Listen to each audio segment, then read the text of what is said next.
Hey, good morning. I'm so glad you're here, and happy Mother's Day. And Mother's Day at Action Church is a day that we don't just celebrate mothers and grandmothers, we celebrate all of the women and ladies of our church. I will say, if you're expecting or dreading a Mother's Day sermon, I really don't have a Mother's Day sermon for you. I'm going to actually we're just going to honor moms at the end of this service. And I feel like it's sort of like when you have a friend or family member that hates to be hugged, and you kind of say to them, I want to reward you by not hugging you. So it's sort of like, think of the Mother's Day sermon that you're not getting is that, because I usually do really bad at that. But I want to talk to you this morning about something that all of us need to work on, because it's just part of the human experience, and we're calling it the cave, not like the cave with bats and stalactites and stalagmites. There's a lot of different sort of expressions we use in the English language, and it's weird because they all have a different direction. Like we call it like not following through, or not sticking it out, stick it through and then out, or maybe flaking out. And then we also have the other direction of giving up or giving in, but we're just going to call it the cave, because caving in is something we can all relate to, because all of us at a certain point in our life have just made a solemn promise to ourselves, hey, I'll never, and then we do. Or, hey, I'm always gonna, one thing you can count on is I'll always, and then we don't. And so that's what we want to learn from, because here's the thing about this one little thing that we do or don't do. This ability to cave in on our promises and not keep our word, even to ourselves. We can't even trust ourselves. That's the crazy thing about this. It is that this one little thing leads into really big problems, right? Because anyone who's dealt with an addiction or bad reputation or busted relationship or dangerous, destructive behavior, at the root of it, there's always this thing where we know better and we say to ourselves, well, that I'm not going to do that again, or hey, next time I will, and then we don't. So we're going to talk about this month, like how to break that cycle. Now, here's the good news. You're not going to have to hear advice from me, because I'm like you. I struggle with that as well. I can't tell you how many weeks I've said, this week I won't eat M&Ms, and then find myself like stuffing my face with peanut M&Ms.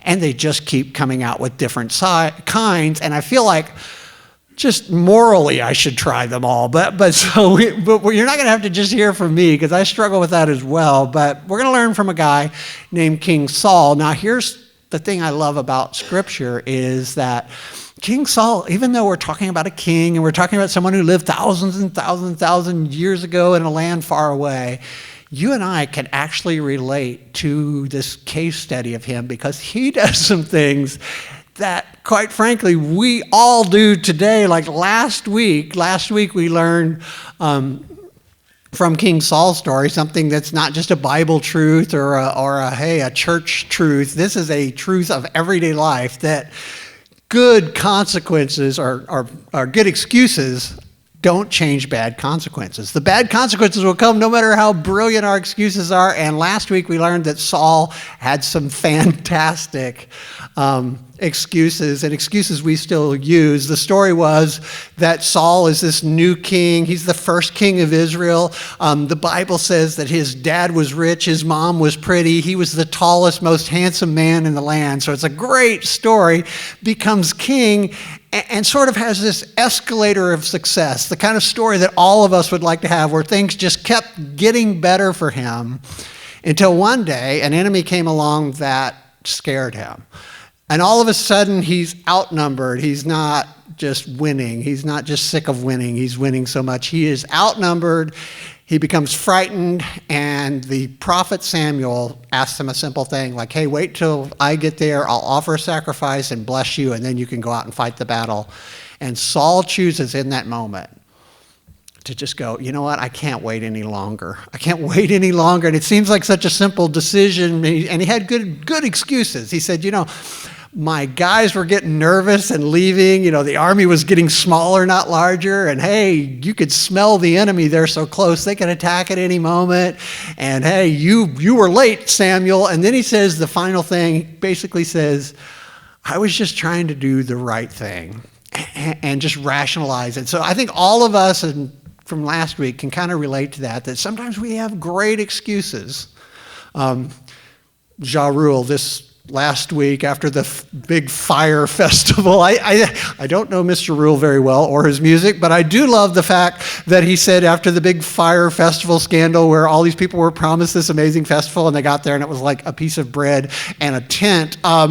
He put out a post that said, and I quote, I take full responsibility. I just want you to know this was not my fault. And I thought, I feel like that says a lot about our culture. Like all of us sort of would say that very same thing. Like we love to say I take full responsibility, but I do. But here's the thing. So that's just a real thing. That's what we learned last week. Now this week, I'm excited because I'm going to tell you one secret that will guarantee that you will keep all your promises from now on. So and I think that's a good Mother's Day thing because your mom would like that for you, right? And if your mom didn't teach you, well, we will teach you this morning how you can be guaranteed 100% to keep every promise that you ever made. Now, where this starts, last week we looked at 1 Samuel 13, if you'd like to follow along, and I urge you to read this story. It's fascinating, and I'm not going to read a lot of it. We're just going to kind of touch on things that happened. But last week we were in 1 Samuel 13. This week we're just going to talk sort of through the story of 1 Samuel 14. Now, in this is my favorite story in the Bible. And so we're going to start out reading that. And it's about Saul's son named Jonathan. It says, one day Jonathan said to his armor bearer, that armor bearer would be the guy who held sort of the big shield in front of him and helped him fight. He said, come on, let's go over to where the Philistines have their outposts. But Jonathan did not tell his father, who was Saul, what he was doing. Now, this is following up directly after where we left off last week, where there are thousands and thousands of Philistine troops. They've got thousands of chariots, and if you're keeping score, Israel has no chariots. But we find Jonathan, who's just a super brave fighter. He just decides to go out, and what happens next is amazing. It says, meanwhile, Saul and his 600 men were camped on the outskirts of Gibeah around the pomegranate tree at Migron. And among Saul's men was Ahijah the priest, who was wearing the ephod. Now, the ephod is like the outfit the priest would wear. It had all these stones on it, and it was like his uniform as the priest. And then they had a thing called the what are they called here? The ephod, the priestly vest. And Ahijah was the son of Ichabod's brother Ahitub, son of Phinehas, son of Eli, the priest of the Lord who had served at Shiloh. And no one realized that Jonathan had left the Israelite camp.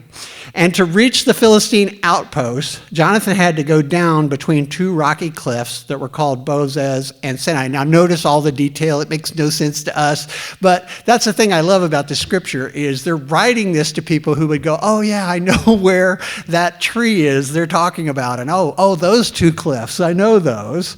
And then it says on the cliff on the north in front of Michmash and the one on the south was in front of Geba. And then listen to what Jonathan says, which is amazing. It says, let's go across to the outposts of those pagans. Jonathan said to his armor bearer, perhaps the Lord will help us, for nothing can hinder the Lord. He can win a battle, whether he has many warriors or only a few. Now, I love this story, and here's the reason why. This one line in it has captivated me for years. In fact, just being honest, and preachers have favorite sermons that they preach. I have preached a sermon about this one line probably a dozen times. You know, if you would ask me in years past to teach it like a men's retreat or a youth night, or even when we were pitching the idea of Action Church, I would preach this sermon because I love it so much, because what Jonathan says as he's going over just like two against hundreds of guys, as you notice, he doesn't say, and I guarantee God will help us, and I guarantee you we'll be victorious. He just says, perhaps.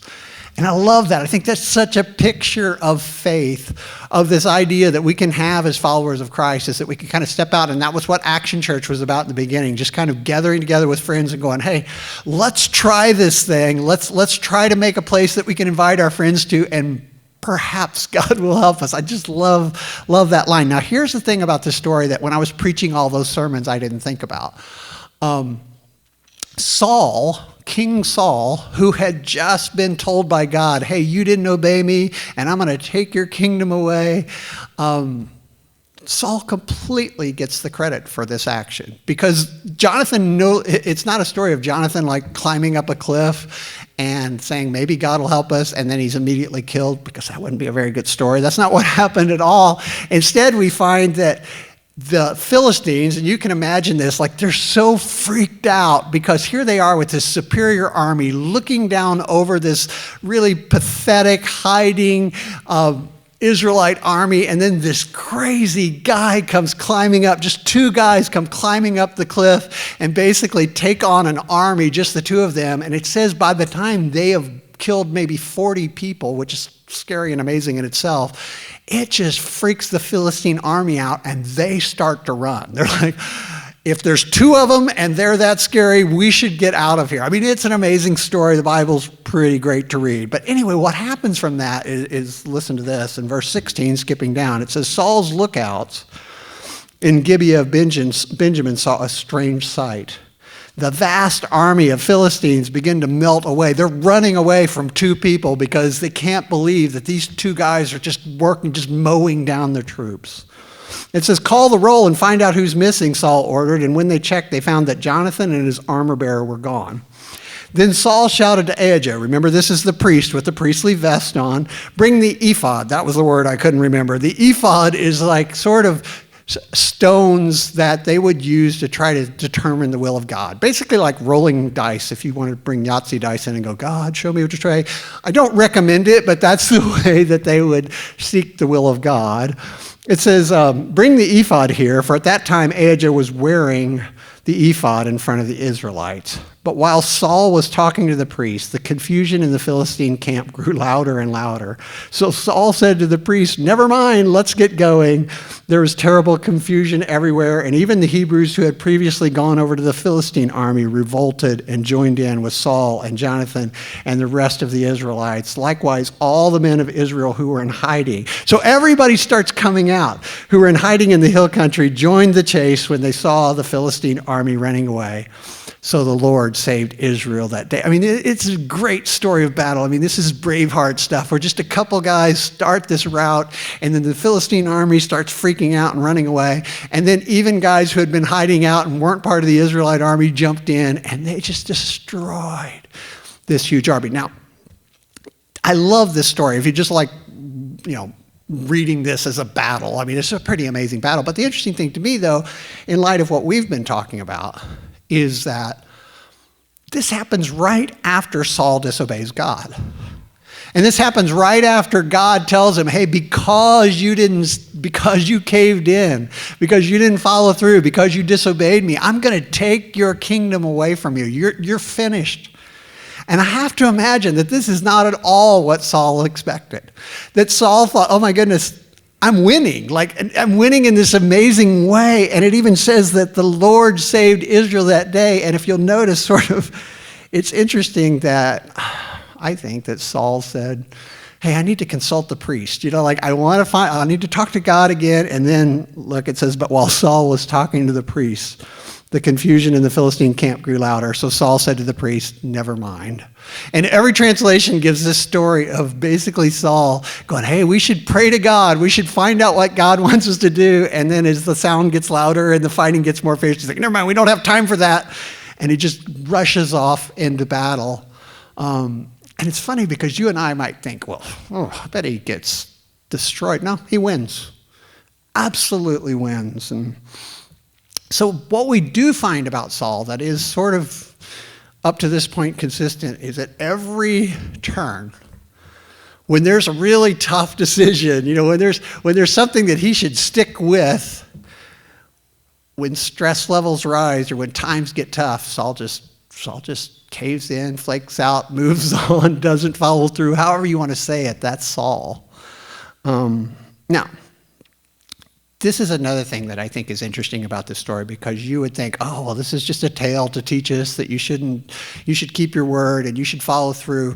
There is something that comes up next that just shocks me, because it's something Saul doesn't cave in about. Like, so far we find him every time like things are difficult, he just, okay, and caves in. But I want to read this next thing. Same story, because I think we can learn a lot from this, and this is kind of our focus today. It says, now the men of Israel were pressed to exhaustion that day. They're chasing this army. They're destroying this superior army. Why were they under exhaustion that day? Not only are they fighting, not only are they chasing an army, but it says because Saul had placed them under an oath, saying, let a curse fall on anyone who eats before evening, before I have full revenge on my enemies. So no one ate anything all day. And even though they all found honeycomb on the ground in the forest, they didn't dare touch the honey, because they all feared the oath that they had taken. But Jonathan had not heard his father's command. The reason why he hadn't heard his father's command is that he was actually in battle already, kicking the butt of every Philistine he came across. And so he dipped the end of his stick into a piece of honeycomb and ate the honey. And after he had eaten it, he felt refreshed. But one of the men saw him and said, your father made the army take a strict oath that anyone who eats food today will be cursed. And that is why everyone is weary and faint. And then Jonathan says, well, my father has made trouble for us all. A command like that only hurts us. See how refreshed I am that I've eaten. I mean, isn't that amazing? Like Saul immediately, it's this amazing thing, this change of strategy has happened. All of a sudden the army's running away. All of a sudden they have to, chase an army all day. And Saul makes it all about himself, going, nobody can eat until I have defeated the enemy. And so you might think, well, Saul so far has pretty much caved in on any tough decision he's had. So his son, the story sets up that his son, who has started this amazing victory, his son who is like the greatest warrior in the land, his son who is a hero, doesn't hear his silly proclamation and eats a little bit of honey, which sounds delicious right now. Isn't that a candy? Well, it gets stuck in your teeth. That wasn't the bit of honey. That would have stopped his day, because it's really bad for your fillings. But like, he eats a little bit of honey off the floor of the forest. And then Saul says, when word got back to camp, it was Jonathan who had eaten the honey against his brother. Saul said, step off, bro. Obviously he was too big. No, it didn't say this at all. I don't know why that sounds like Prison Mike. This is not the Bible. But you would think he would say that, right? Because Saul, up to this point, has been Michael Scott from The Office, who always changes his mind, who can't make a decision, who gives in. And so you would think he would do what Michael Scott would do and basically say, oh, well, that's Jonathan. Maybe we can find a way. Here's what Saul actually said. This is more shocking than this idiocy that I wrote. Listen to what Saul actually says about his son. He brings his son in front of the army and says, tell me what you have done. Saul demanded of Jonathan. Well, I tasted a little honey, Jonathan admitted. It was only a little bit on the end of a stick. Does that deserve death? Yes, Jonathan, Saul said. You must die. May God strike me and even kill me if you. It's so freaking dramatic. If you don't die for this. And then the people broke in and said to Saul, Jonathan has won this great victory for Israel. Should he die? Far from it. As surely as the Lord lives, not one hair on his head will be touched, for God helped him do. He's the hero. God helped him do a great deed today.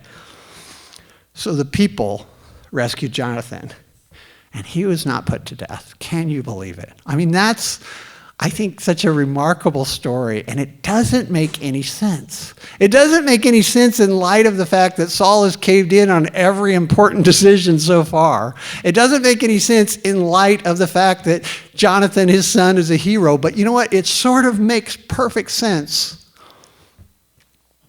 Just as a human, just as someone like you and I, not some mythical character.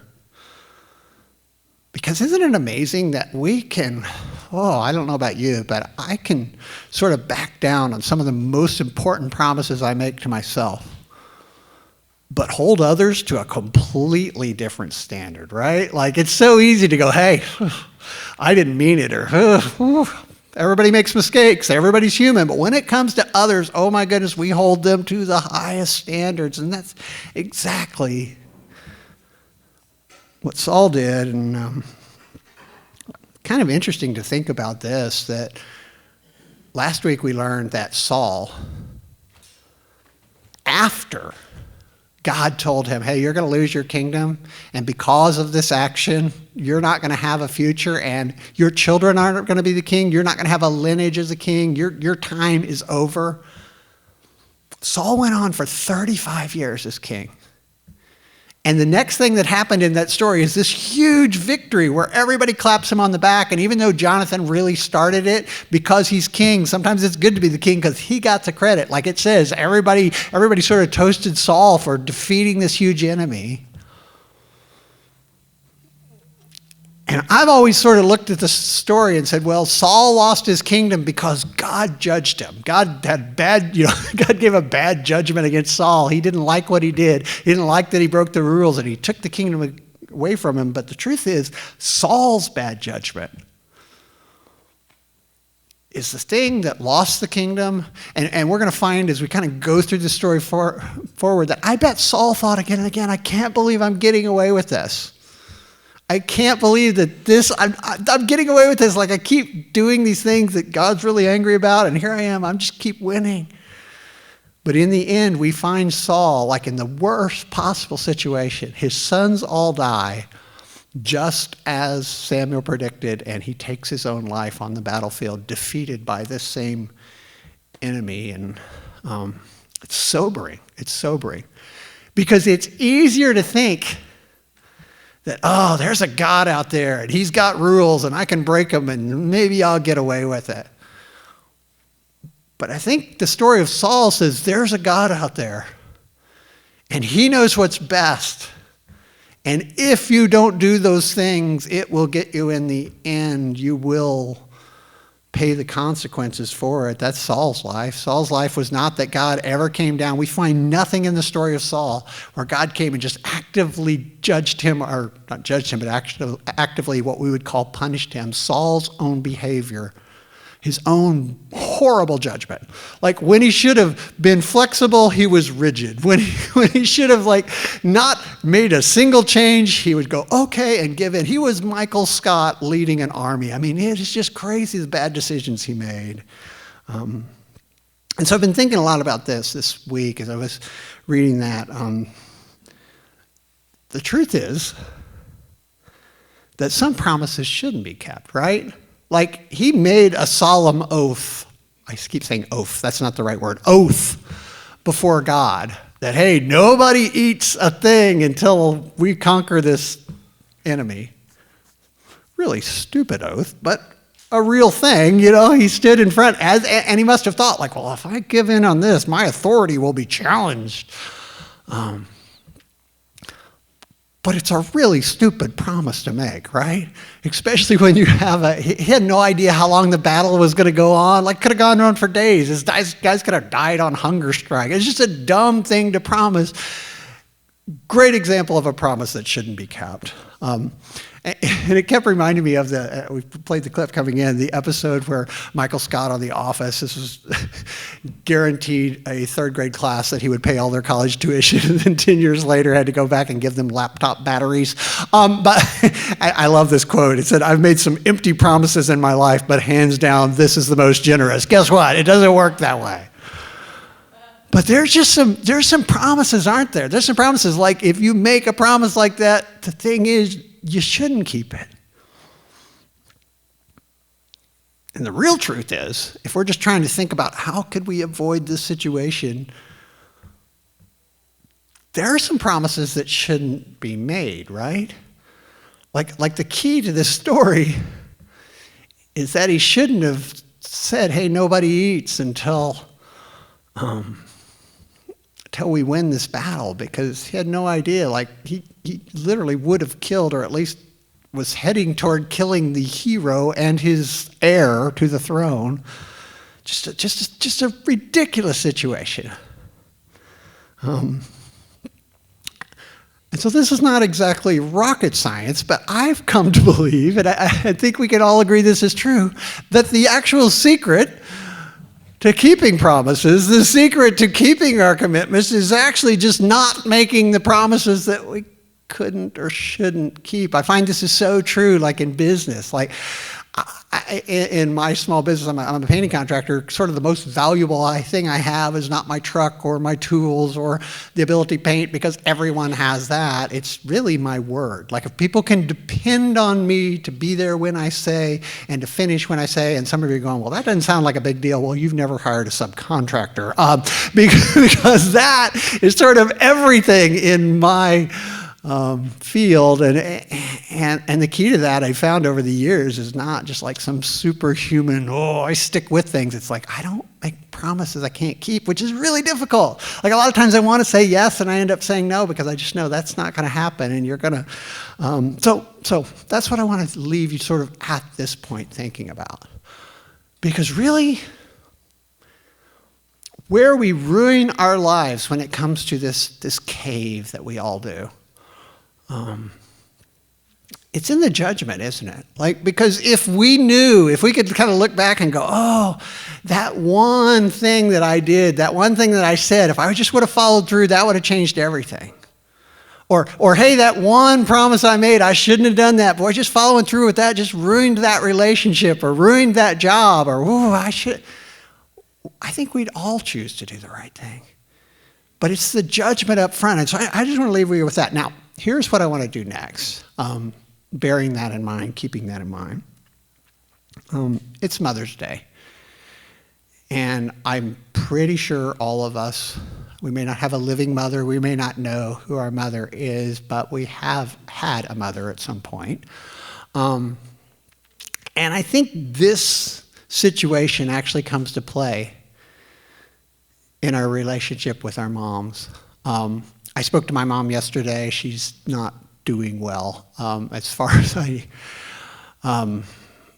know, this could well be her last Mother's Day. She's not doing well. And so I was thinking of that as I was writing her card. Now, I'm really good at writing cards. I will tell you this, not to brag, but I'm good at writing cards because Michelle, my wife, just lays cards on my desk. And I don't usually know who they're for or when they go out. So I just say, I hope you have a wonderful day, Don.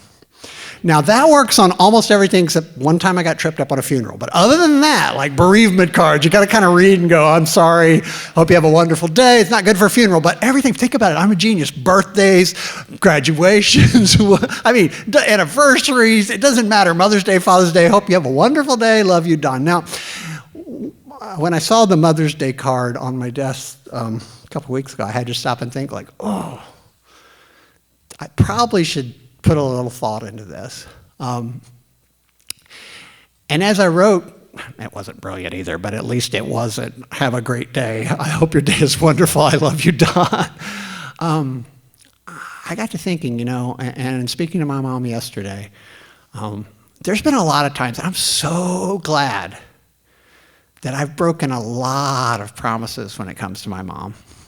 So many times I'm like, I'm never going to forgive her for that, or I'm not going to talk to her again. I moved out going, I don't care if I ever come home again.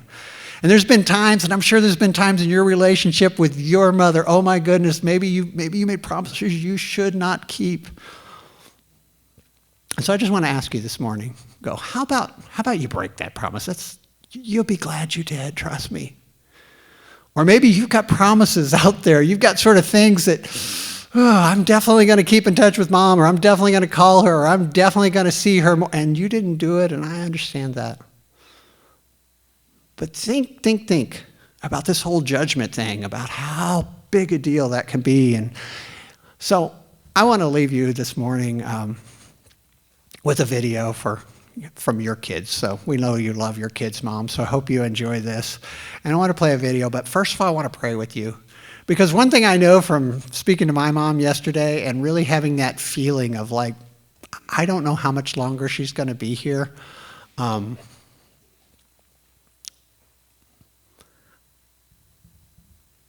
It's difficult to break those promises we make to ourselves. And it's even more difficult sometimes to do the right thing, to show our love and our care and our honor for especially our mothers. I don't know why that is. But you'll just be so, so happy you did. So I want to say, call your mom. Break that promise. Like, forget that grudge. Forget that ever happened. And I want to pray with you that you'd have the strength to do that this day and every day. And then we're gonna watch a video. Dear Jesus, man, we mess up our lives. All of us do. We mess up our lives, and we could sort of blame it on God's judgment, or we could blame it on others, or we could blame it on our circumstances, or we could blame it on so many things, and they're great excuses, but they just don't change the fact that we mess up our lives by not following through with things that we know we should, and by following through with things that are just really harmful. So God, I pray that you would just bless our moms. God, we know they have a difficult job. And God, we know that we all have this relationship with our mothers, and because we're human, it's never perfect, and we say things we regret, and we make promises to ourselves we really regret. God, I pray that you would give us the good judgment to operate in forgiveness and grace, and that phone calls would be made and hugs would be given today that maybe otherwise wouldn't. God, we thank you so much for that. In your name we pray. Amen.